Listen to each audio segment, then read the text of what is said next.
Okay, Zatima and Sistas fans. Now, I was going back through the video, the comment section of the video I did about, what was it? How the Oval ruined Ruthless for me personally. And I talked about the timeline stuff really making Ruthless a non-factor. It was just DLC or, a side quest where if you didn't watch the show, you really didn't miss anything of consequence due to the fact that the Oval is so far ahead of where Ruthless is now.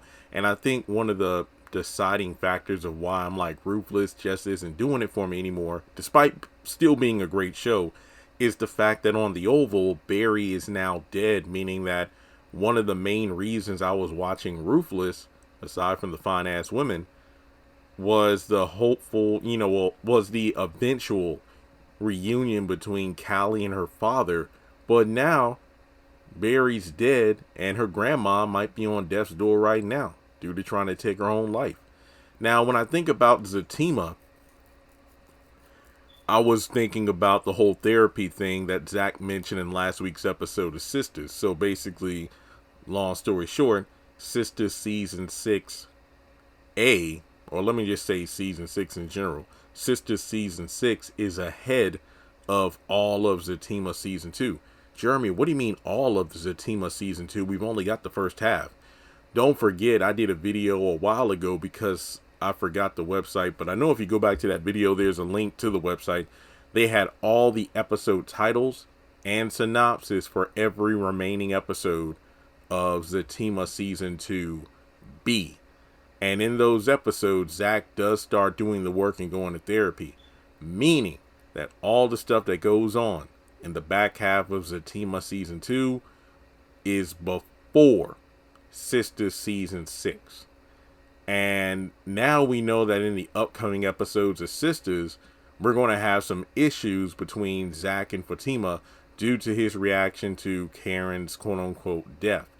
And it just makes it feel like, okay, wow, so we're going to get to the mid-season of Sistas season 6, and we don't know where Zach and Fatima are going to be in their relationship. It's probably going to be still in turmoil. So then we go back to, I don't know when Zatima's coming on. I think I guess it was like August or something. I forgot. I know I made a prediction a while ago, but I feel like when Sistas season 6 goes on hiatus for the mid-season, we're going to go back to Zatima season 2B. Zach and Fatima are still going through it. And then by the time they actually kind of, recover their relationship and get back together, we already know that they're going to eventually get into it again because of the first half of Sistas season 6. And look, let me put it this way. I am not going to stop reviewing Zatima like I did with Ruthless. Let me just make that disclaimer right now. But in terms of the average fan, I could see them possibly falling out of the show the same way I fell out of Ruthless, due to the fact that it's like there needs to be like a series Bible. I think that's like a saying or an actual item that almost every TV show or movie, franchise has, where it's like, hey, you know what? Here's the script Bible for this series. Like, here's where the story's going to go. Here's how you keep pacing, timeline stuff, because it just makes it confusing to the average fan. I'm a person who reviews these shows for a living.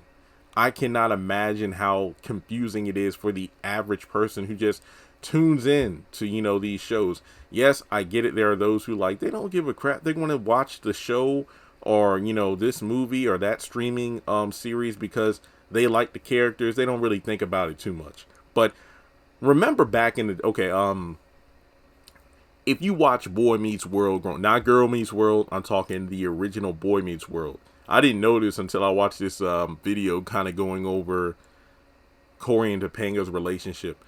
Apparently, there were at least 4 to half a dozen different ways that the story of how Corey and Topanga met went down. Like, they kept changing the continuity. But back in the 90s, when you didn't have everything on streaming platforms where you can binge a show, you literally had to wait week to week to watch it. And not to mention reruns when they were hiatuses and whatnot.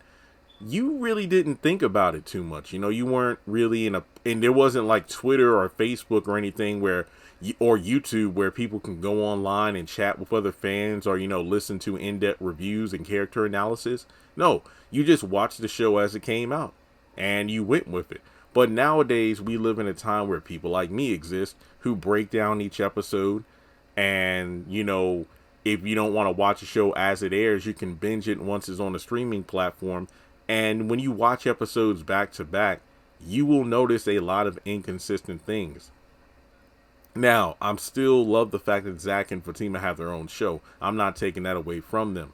But I do feel like it is very confusing for fans when it's like, hey, I'm watching this one show, Sistas, and Zach and Fatima seem to be going through it right now. But then when Zatima comes on, okay, they're actually good again.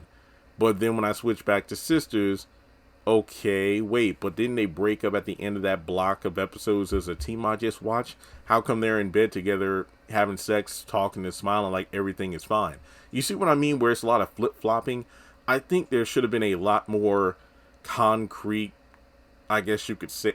There should have been a stronger foundation in terms of when Zatima takes place, when Sisters takes place, because you can't say that it's not not the same continuity or universe. It is easier to accept, oh, these two shows are just happening completely separate from each other, so you can just enjoy one. But despite that being possible, it isn't very practical due to the fact that Zach and Fatima got their own show because of their popularity on Sisters. So as much as we want to say, oh, well, it's a different universe, different timeline, different continuity, so the events of one show doesn't impact the other, that is false. It makes for easier viewing, but when you really think about what's going on, it doesn't make a lick of sense. So I think that there should have been a bit more care put into when this show takes place, other than, oh, hey, here's your two fan favorites, here's your own show. Because when I posted yesterday about Juneteenth, because remember, Juneteenth 2022, when Tyler Perry had that humongous party at the studios, it was like a Juneteenth party, but also kind of like, just a cast party. It was just everybody who was anybody, past and present, and in some case future Tyler Perry actors were at the studios for that huge event. And we got our first promotional image of Tyler Perry's Zatima, where you had DeVal and Crystal standing in front of a promotional image of their show. And people lost their minds because it was a big deal. Remember, what was it, like November or December of 2021 is when I talked about Zatima's happening. But it wasn't until June of 2022 when we finally got that, yep, if you needed proof, it's right there. It's right there. And when it comes down to the accolades that the fans were giving, you're like, yes, I can't wait, this is going to be awesome.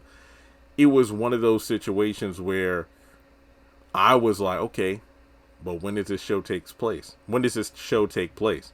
So now it's at a point where I looked at my post from yesterday, just celebrating the 1-year anniversary of that great moment for Zatima fans. And some people are like, you know what? I mean, the hype kind of died after season 1, or I don't know. I used to love the show, but it just seems redundant because I got to deal with them going through it on Sisters, but then I got to sit through them dealing with stuff in their own shows, Zatima. And it's discouraging. I really wish I knew what the numbers were on BET Plus for season 2A. I really do. But I just feel like I wish that Zatima and Sisters had a bit more connection. I'm not saying we need a number of character crossovers all the time, but I mean, we just need a bit more concrete evidence as to when the shows actually link up to each other. That's just my opinion, because I'm a continuity, junkie. I love shows that connect. I mean, I'm an MCU fan, and things are just weird over there now. But I've always been a comic book anime guy, so I've always loved continuity, spin-off series, things like that. But not only if they're good, but also if they are clear of when one series connects to the other. So I mean, sure, I enjoy a lot of the Dragon Ball Z movies. I'm talking about before Battle of Gods. I mean, like the first Broly movie, Cooler, Lord Slug. But, you know, in those cases, it was already clear. Oh, yeah, the movies take place in different universes. So it's like, yeah, that makes sense. But on Zack and Fatima, or in Zatima, that is, it's hard to really disconnect because of the fact that events from one show are mentioned in the other and vice versa. So, yeah, let me know what you think. Do you think that the lack of timeline continuity and consistency has been discouraging your excitement for Zatima? Or are you like one of the fans I mentioned earlier where it's like, hey, I don't give a crap. I'm just glad to see Zack and Fatima outside of the sister circle. Like and subscribe, and I'll catch you in the next one.